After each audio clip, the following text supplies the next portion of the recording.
चलो बच्चों, आज हम जेईई मेन 2025 का एक क्वेश्चन देखते हैं। इस क्वेश्चन में गिवन है कि कोई पार्टिकल है, ठीक है, वो प्रोजेक्टेड किया है किसी एंगल 30 डिग्री से। डायरेक्ट नहीं फेंका कि 90 पे यहाँ पे वाई एक्सिस में फेंका या एक्स एक्सिस में फेंका, किसी एंगल पे प्रोजेक्ट किया है इसमें। तो कहाँ कितना डिग्री? 30 डिग्री। और कितनी स्पीड से? 60 मीटर पर सेकेंड से इसको प्रोजेक्ट किया है। फिर बोला है the height traverse by particle in first second is h naught. जब फर्स्ट सेकेंड थी तो हाइट कितना गिवन है क्वेश्चन में? H naught. And height traversed in the last second before it reaches the maximum height is h1। तो आप देखिए, आपको पता है जब पार्टिकल ऐसे प्रोजेक्ट किया गया होता है तो ऐसे जाता है। इस वेलोसिटी की आपको पता है कंपोनेंट होंगे जिस साइड थीटा रहता है उस साइड क्या लेते हैं हम? कोस 30 डिग्री आ गया, जिस साइड थीटा उस साइड कोस, इस साइड 60 साइन 30 डिग्री। ऊपर की वेलोसिटी की बात करें यू वाई की तो 60 और साइन 30 की वैल्यू 1/2, तो कितना आ गई? 30 मीटर पर सेकेंड। अब मैं सिर्फ यहाँ पे यू वाई को सोल्व किया क्योंकि हाइट में हम वर्टिकल वेलोसिटी की बात करते हैं। हाइट पूछा है ना क्वेश्चन में, तो हम किसकी बात करेंगे? Vertical velocity. वर्टिकल वेलोसिटी क्या है? साइन थीटा वाली, तो 30 मीटर पर सेकेंड आ गया। अब बोल रहा है क्वेश्चन में कि फर्स्ट सेकेंड की तो एच नोट है, ठीक है। Height ट्रेवर्स in the last second. अब बच्चा जी हर बार कहाँ लगता है? नीचे। Last second before it reaches the maximum height, तो पहले हम लास्ट सेकेंड बोलना है रीचेज द मैक्सिमम हाइट, तो पहले टाइम निकालेंगे कि भाई पहुँच कितने टाइम में रहा है। तो उसके लिए फॉर्मूला क्या होता है? u साइन थीटा बाई जी, ठीक है। और जो ये हमारा यहाँ पे u साइन थीटा की वैल्यू है वो क्या है? 60 साइन 30, और उसकी वैल्यू हमने क्या निकाली है क्वेश्चन में? 30।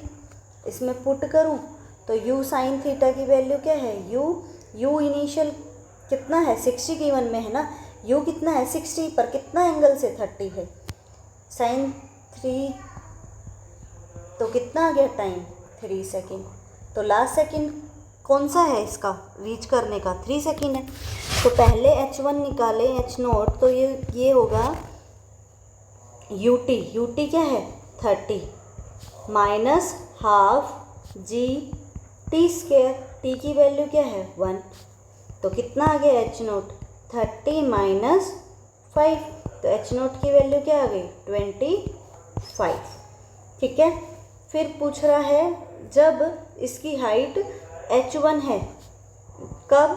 जब ये last second before it reaches the maximum height is h1। h1 कब है? लास्ट सेकेंड, जब थर्ड पे। तो ऑब्वियस सी बात है क्या यूज़ करेंगे? u plus a/2 2n-1। हमने यही फॉर्मूला पढ़ा है nth सेकेंड का। तो हमने अभी nth सेकेंड नहीं है, हमने क्वेश्चन में दिया है लास्ट सेकेंड, और last second before it reaches the maximum height कितना है? रीच कर रहा है, तो कितना टाइम ले रहा है? 3 सेकेंड। तो h1 30 और माइनस क्यों लगाएंगे? क्योंकि वेलोसिटी अपवर्ड और एक्सेलरेशन नीचे, तो नीचे की डायरेक्शन को नेगेटिव। n की value 3 minus 1 is equals to 30 minus 5 6 minus 1।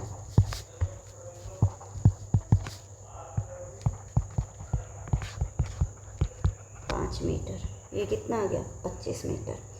ठीक है, आपको शायद समझ आया होगा क्योंकि हमने पहले क्या निकाला है, यहाँ से हमने टाइम निकाला है कि भाई वो क्वेश्चन में दीवर है height ट्रेवर्स in the last second before it reaches the maximum height. तो पहले हम क्या निकालेंगे? मैक्सिमम हाइट पर कितना टाइम लग रहा है वो निकाला मैंने। तो देखा 3 सेकेंड है, वहाँ पे वो कितने पे पहुँच जा रहा है? मैक्सिमम हाइट पे पहुँच जा रहा है। तो लास्ट सेकेंड कितना हो गया? 3। अब s is equals to u t plus half a t square use क्यों नहीं किया? क्योंकि s is equals to u t plus half a t square जैसे ही मैं इस क्वेश्चन में यूज़ करूँगी यहाँ पे, तो ये क्या होगा? टाइम की जगह 3 रखूँगी तो ये पूरा डिस्टेंस बताएगा, पूरा डिस्प्लेसमेंट बताएगा कितनी देर का, 3 सेकंड का। पर हमें लास्ट सेकंड मतलब पर्टिकुलरली उसी सेकंड में कितना चला। पर्टिकुलरली उसी सेकंड का फॉर्मूला होता है बच्चा ये वाला, जिसको हम बोलते हैं SNF फॉर्मूला। ये क्या बताएगा, पूरे टाइम का कि 0 से लेके 3 तक कितना चला। ये क्या फॉर्मूला बताएगा कि पर्टिकुलरली 3 सेकंड में कितना चला। और क्वेश्चन में वही पूछा है। अब क्वेश्चन में पूछा है रेशो, तो रेशो यहाँ से मैं फाइंड कर दूंगी। रेशो किसका, H0/H1। H0 की वैल्यू कितना है 25 और H1 की 5, तो आंसर इसका क्या आ जाएगा 5।